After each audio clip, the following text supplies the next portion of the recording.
Our first event today is called Don't Be Duped by Sustainable Tourism. What does it mean to truly experience a destination? Irene Lane, founder of Greenloons, is going to help answer that question, and she'll share her expert knowledge on this topic. She'll dispel popular understandings of mass tourism and sustainable travel and give us the tools we need to find truly sustainable places. Irene Lane specializes in developing sustainable tourism products, marketing strategies, return on investment benchmarking models, and community development tactics for tourism boards and individual businesses. She is a regular featured writer for the Huffington Post, among other media outlets, and a featured speaker on ecotourism strategies, challenges, and issues.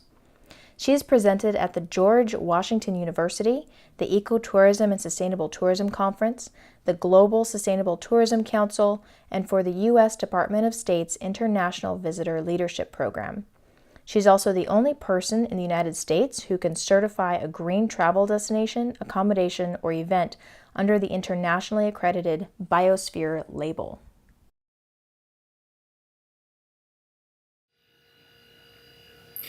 Hi there, my name is Irene Lane. I am the founder of Greenloons, and today we'll be talking about how to distinguish authentic travel experiences from greenwashing activities. The intent today is to arm you with information so that you won't be duped by sustainable tourism. So our discussion today will be focused on 5 main points. The first is that we're going to level set a bit and define what sustainability means in tourism. We'll then go into the qualities of mass versus sustainable tourism so one can compare and contrast. We'll talk about the role of certifications in sustainable tourism, dive into some destination examples, in particular focusing on Croatia, Ecuador, and Costa Rica. And then we'll round out the discussion where I'll provide some specific questions that you can ask tourism companies and suppliers, as well as some travel tips. So let's first talk about how to define sustainability. I like to think that it incorporates the values of C, standing for social empowerment, economic viability, and environmental responsibility. Most of the focus thus far has been on that last point, environmental responsibility, and the reason because it's harder to understand what constitutes social empowerment and economic viability for tourism. It's much harder to actually measure. So therefore, it's easier to greenwash. For those of you who may not be familiar with the term greenwash, it's the term used by businesses that insincerely promote green practices. They're advertised as reducing carbon emissions or limiting the use of scarce resources such as water, but the actual objective is to increase profits by implementing some easy cost-saving measures. I'll give you an example. A few years ago, there was a sustainable tourism summit actually taking place live, and it was held in the southeastern part of the United States.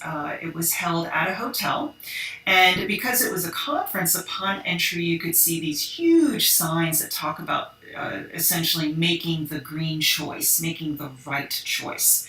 And what essentially happened as I inquired more into what that actually meant was that in exchange for not needing to change towels or your sheets on a daily basis, that there would be a voucher provided for the local cafe or restaurant. And what in fact occurred was that each individual employee had less and less rooms that they would need to clean. So essentially it was a cost-saving measure on the part of the hotel because they didn't need to employ as many local people to take care of the building itself. So if there's less numbers of people that wanted that daily change of sheets or towels or whatever the case might be, then they wouldn't need as many employees. What was interesting to me was that there wasn't anyone coming into the room, period, not even to clear out my recycling bin. So essentially it was just a cost-saving measure, which, by the way, folks, is greenwashing. And what we all hope with this travel summit going on over the next couple of days, both Claire and Chris and myself and other presenters at this summit, is that you as a traveler understand that through your choices, true change in this industry can occur. So let's start with some questions that you might be asking yourself about sustainable tourism. So I list here 6 common questions. And certainly, if you feel as if you've been asking yourself these, and maybe others, you're not alone. You're certainly not alone. And as we look at number 1, with all the world's troubles, isn't it really about good paying jobs? Doesn't that take precedence over maintaining wildlife habitats or converting to solar or wind energy? Isn't that what it's really all about? So that's certainly a question to ask. Or maybe you've wondered, sustainability is so confusing, so voluminous. How do you know the big picture or what's important to focus on? Maybe your questions have been around, everyone and every destination has limited time, money, resources. So how do I understand whether destinations are making a positive impact or positive investments in tourism? Or maybe you're asking, how does the creation or administration of a certification factor into sustainability? Potentially, you could be asking yourself, well, if we just reduce, reuse, recycle and had that employed everywhere, wouldn't problems just solve themselves? And potentially, lastly, you're also asking, maybe you've wondered whether or not your choices are even making a difference. So I'm not sure if folks out there are nodding their heads, but just so you know, as travelers, you're not alone in asking these questions. There are professional tourism professionals and hoteliers and even tourism developers that are also asking themselves the same questions. So let's more specifically focus on the principles of sustainable tourism before I make an actual comparison with mass tourism. So what I've listed here are the 7 main principles of sustainable tourism. And when you start to think about visiting a destination, you might want to keep these 7 principles in mind. Now, I'm not going to say that the information for whether a company or a guide is abiding by these principles will be easy to find. It will be hard, and for many areas it might even be non-existent. But the fact that you will be looking for and asking about how companies are abiding by these principles in and of itself will create a change in the industry. So you're welcome to take a screenshot of this and kind of keep it in your back pocket. But as I promised, let's take a look at sustainable tourism from the perspective of how it differs from mass tourism.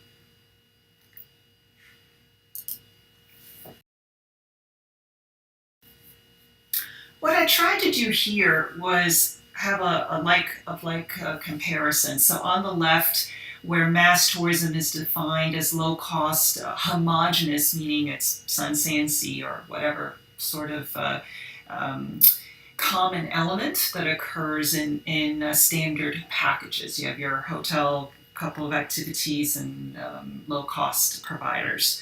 On the right, when we're talking about sustainable tourism, it's more so a variety of experiences that focus on the natural elements of a destination and or the cultural elements of a destination that truly make it unique, that truly define it to be differently than other areas. So when you're thinking about, for example, a biking tour, right?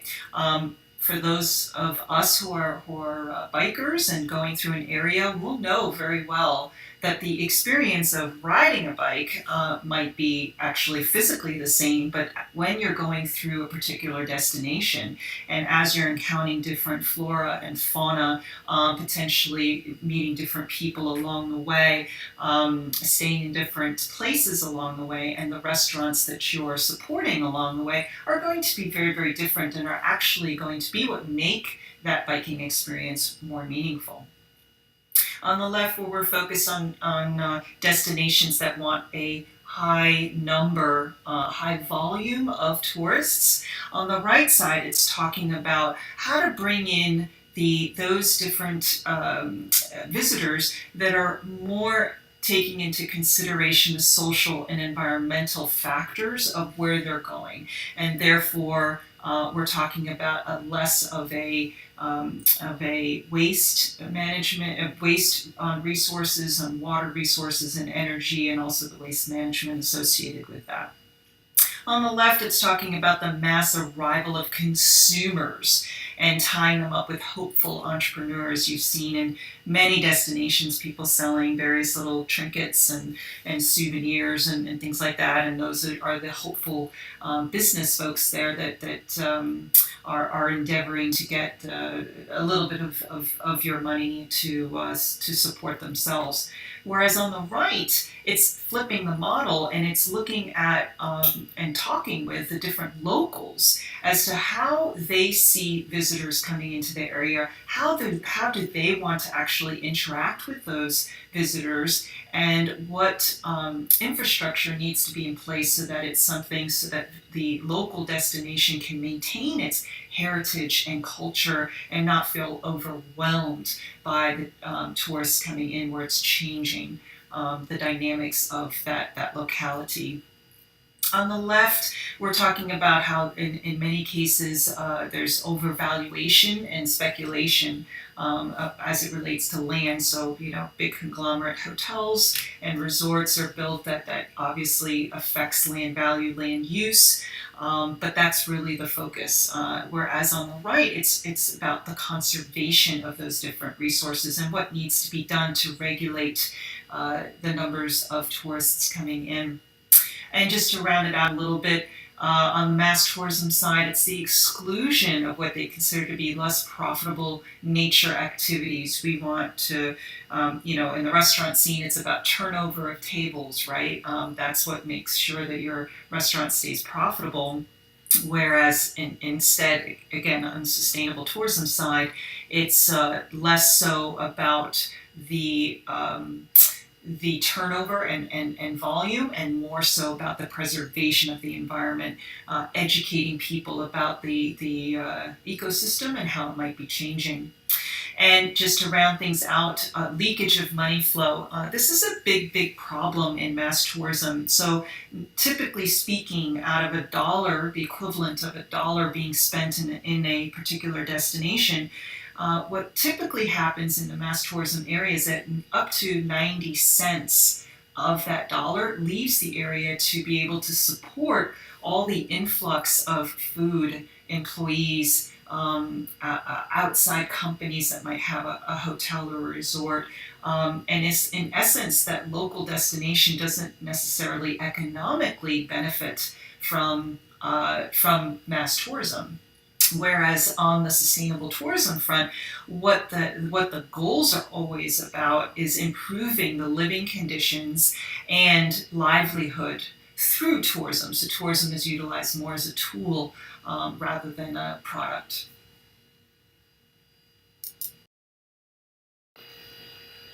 So let's summarize what we've covered thus far. We've gone over the definition of sustainability. We've talked about the principles of sustainable tourism, compared it with mass tourism, and you've received some initial criteria for vetting tourism companies. So now let's focus on the role of certification. I believe yesterday there may have been a presentation from the CEO of the Global Sustainable Tourism Council, Randy Duped. And for those of you who did not catch that particular presentation, I believe it'll be available, it might even be available now, but certainly after the conclusion of the summit.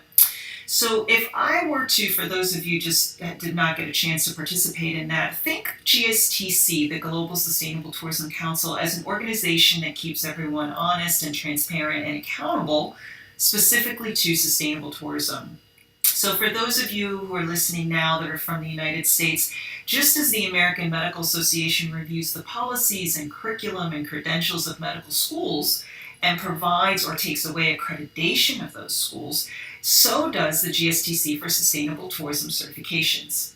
Another example is just as the Forest Stewardship Council, the FSC, ensures that paper products are produced in a sustainable manner, so does the GSTC with sustainable tourism. So what does that mean to you as a traveler? It means that if you see advertisements for eco-sailing tours in Hawaii, or eco-treks through China, or eco-safaris through South Africa, you can look to see if A, there's a certification label associated with the company or the product, the guide, and B, if that label has been reviewed by the GSTC. So in essence, as mentioned here, the certifications are an independent assessment process for determining the validity of green and eco-friendly claims. I list there what tourism companies are judged on in terms of criteria, their fair trade practices, customer satisfaction, local employment, conservation, energy usage, as well as others. The concept is that visitors receive a unique experience that's rooted in local culture and landscape while supporting conservation and ecosystem protection.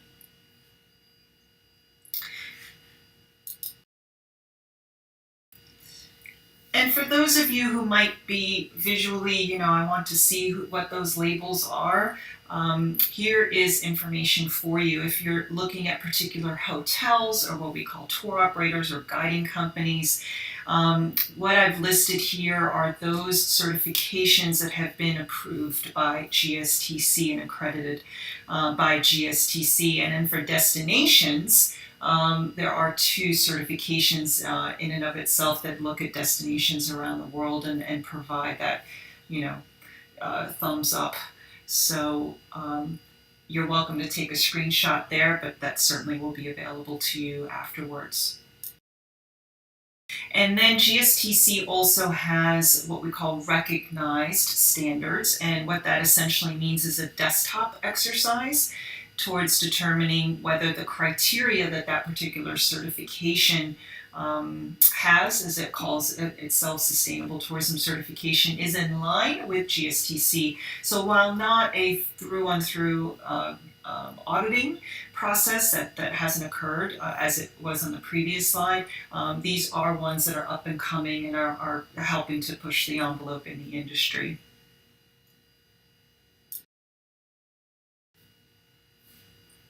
So now let's dive into some specific examples. The first one that I wanted to talk about was Croatia. About 10 years ago, Croatia was considered undiscovered, although it's more fair to say it was not so much considered by Western European travelers and American travelers as a vacation destination. That's probably more accurate. And that changed dramatically in the last few years with its inclusion into the European Union, and B, its acceptance of large cruise ships at its various ports. So the photo on your left was taken in Dubrovnik at Pile Gate. And essentially during the summer months, every morning during the summer months, thousands of people, after having their breakfast on the ship, would descend upon the city of Dubrovnik. Now, a city, by the way, that only has 45,000 people. And essentially, with rare exception, they would all do the same thing. They would walk right into the old part of the city, maybe buy a knick-knack or 2, maybe have some lunch, and then go back to their cruise ship around 4 o'clock or so, just before dinner time. And having personally witnessed this day after day after day, it's very stifling you essentially, if you were there planning on staying there for more than a day, it was impossible to go into this area, or it certainly wasn't very pleasant.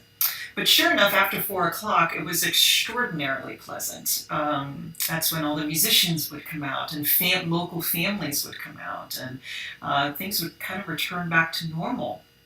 But after a day of seeing this, and these are photos of my son, we witnessed what was going on and how the city just was not very pleasant one to visit, as I mentioned.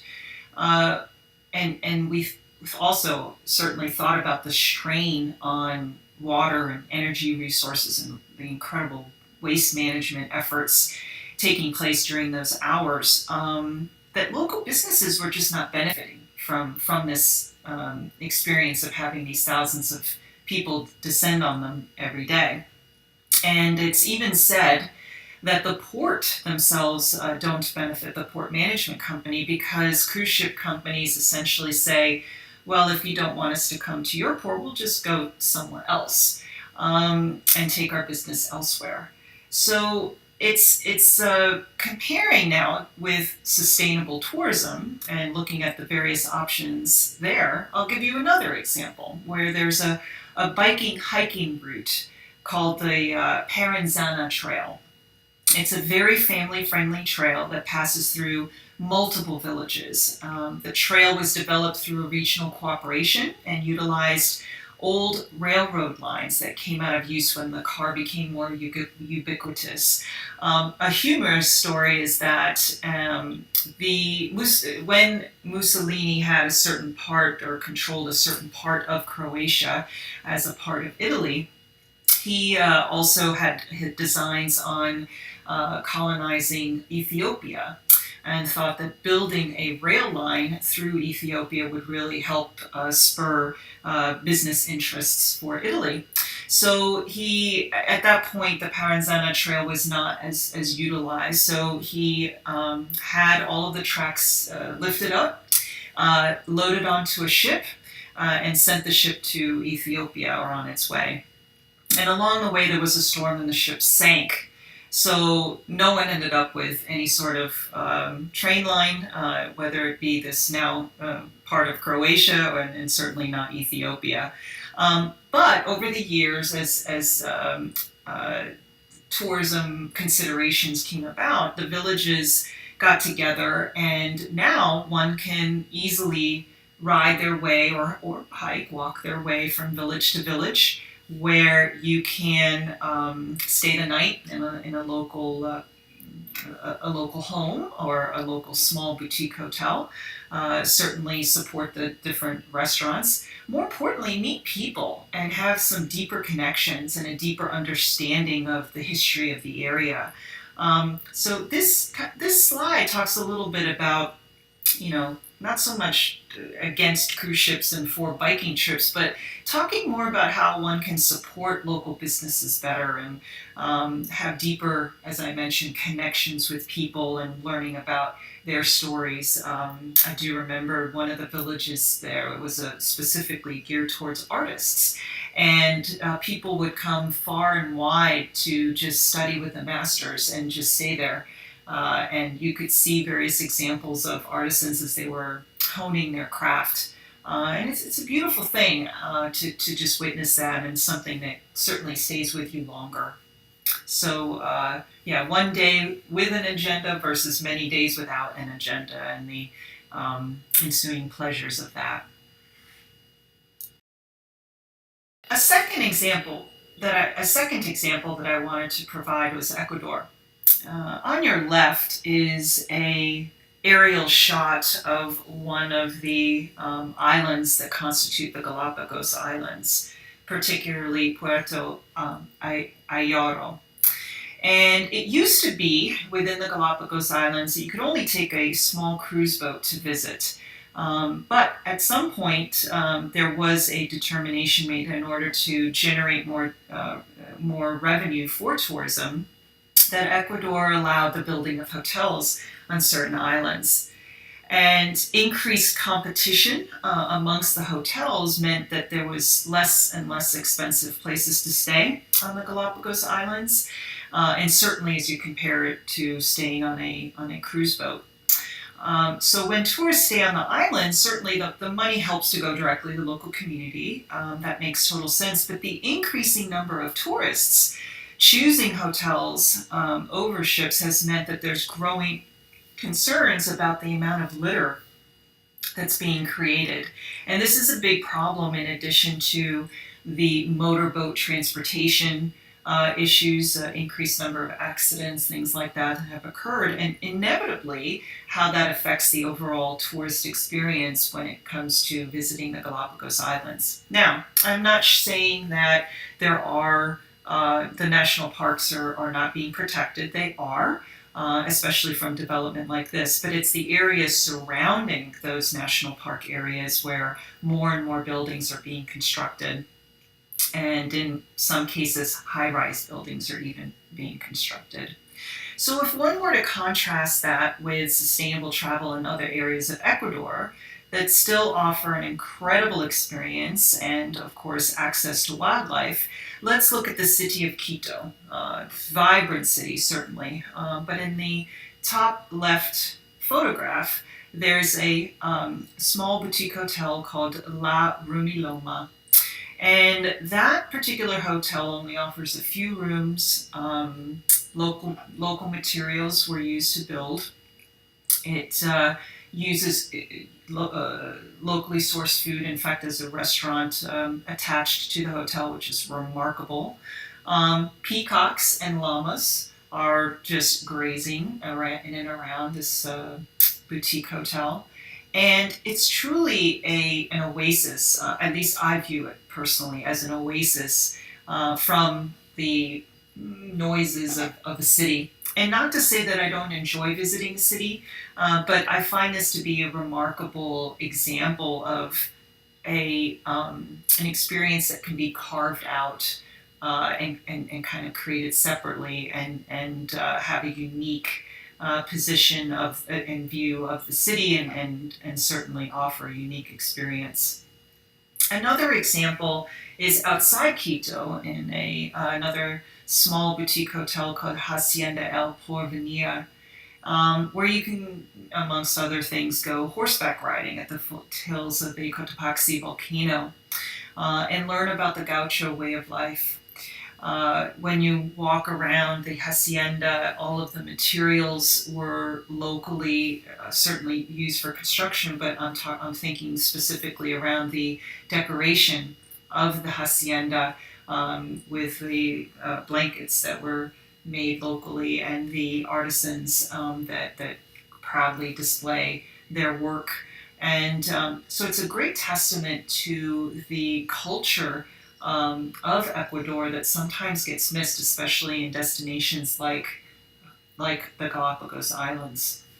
So in this example about Ecuador, it's talking about going off the beaten path, and not so much because you want to get away from the crowds, but you want to have a more immersive experience. And certainly it's tougher to get to these destinations. Sometimes it requires multiple modes of transport, but if you think about why you want to get away in the first place, to reflect, to connect, it might help make those decisions a little bit easier. So a third example is of Costa Rica. And, this is a destination that many of you probably have gone to, or at least know a lot about. And because Costa Rica has done a very, very good job marketing not only the power of sustainable tourism, but also people think of it first, at least Americans think of it first when they think about eco-travel, sustainable travel. But there's a flip side to what's happening. So I'm in particular referencing the photograph on the left on the northwestern Guanacaste coast. And it's a photograph that depicts tourists that are swarming in an Ostanel wildlife refuge and essentially disrupting the nesting rituals of the turtles there. So lots of people gathered, and the visitors, in fact, stood in the turtles' way as they swam ashore.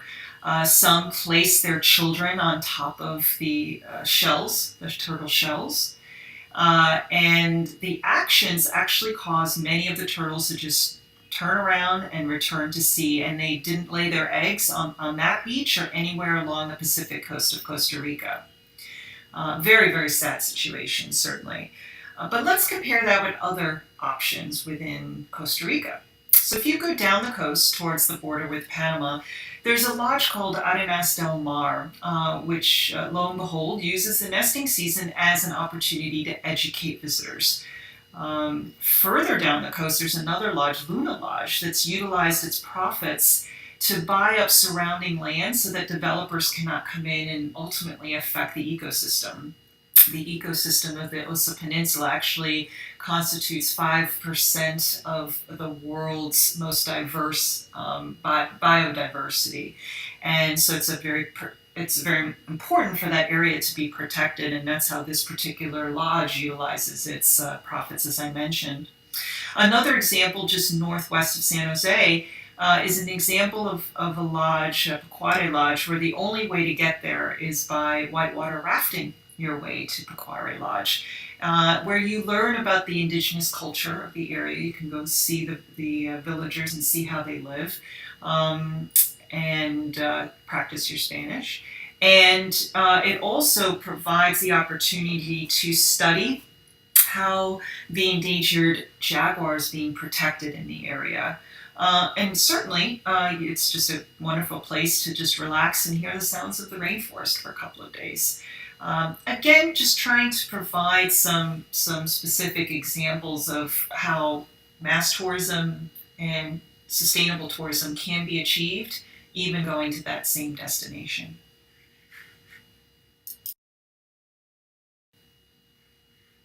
So certainly there are many other examples that can be found on my website, company website, greenloons.com. We only work with certified sustainable hotel and lodge owners and guiding companies. And just to make this very, very brief, the experiences we have include biking and or hiking along the western coast of Ireland, where at one point you can take the route that leads you along a beach. And for us, we were greeted by a local chef who just happened to rustle up some oysters and mussels and was cooking them beachside. That's a pretty phenomenal experience to have with just a few people on a beach. Or in Alaska, where instead of taking a cruise, you can stay in Kenai Fjords National Park in one of the few lodges that were allowed to be constructed, and you can hike and kayak your way through the park and then take the train to the entrance of Denali National Park. Or in Mexico, where you can stay in the country's only LEED Platinum certified lodge just south of Cancun and visit and learn from local chefs about the culinary history of the region. Or in Spain, where you can better understand the cultural secrets of this very diverse land, historical area as well. Or in Crete, you can spend a week on a farm-to-table or farm-to-fork tour of wineries and olive oil and honey producers and people who still make phyllo from scratch and participate in cooking classes and tastings, and visit people who love to share their stories and their recipes. These are all possible with sustainable tourism. So it's essentially a different way of looking at a vacation, one that rejuvenates and connects and supports the diversity of cultures.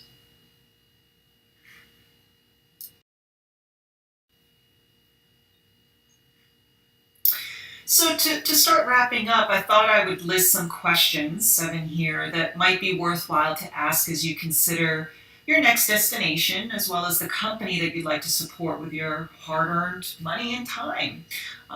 So you're welcome, again, to take a screenshot here. And again, some of this information may be found on websites, but if not, it's great questions to ask along the way via email and chat and other mechanisms.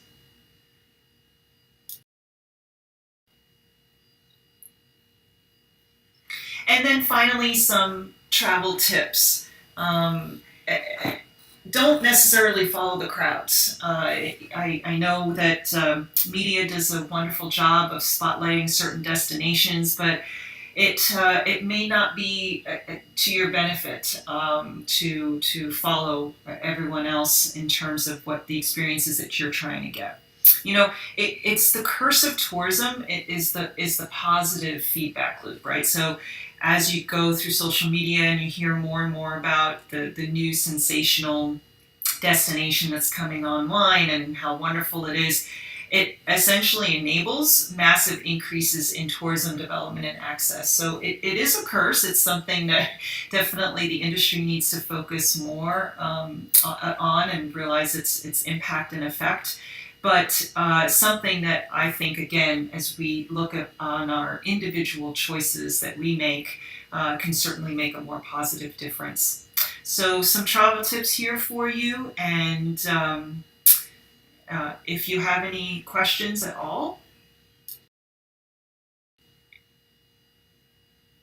you're very welcome to, I'm online now, you're very welcome to ask now, or you can contact me at a later time. I thank you so much for your time and attention today. I know it's quite valuable, and I hope that this has provided some good knowledge for you. Thank you again.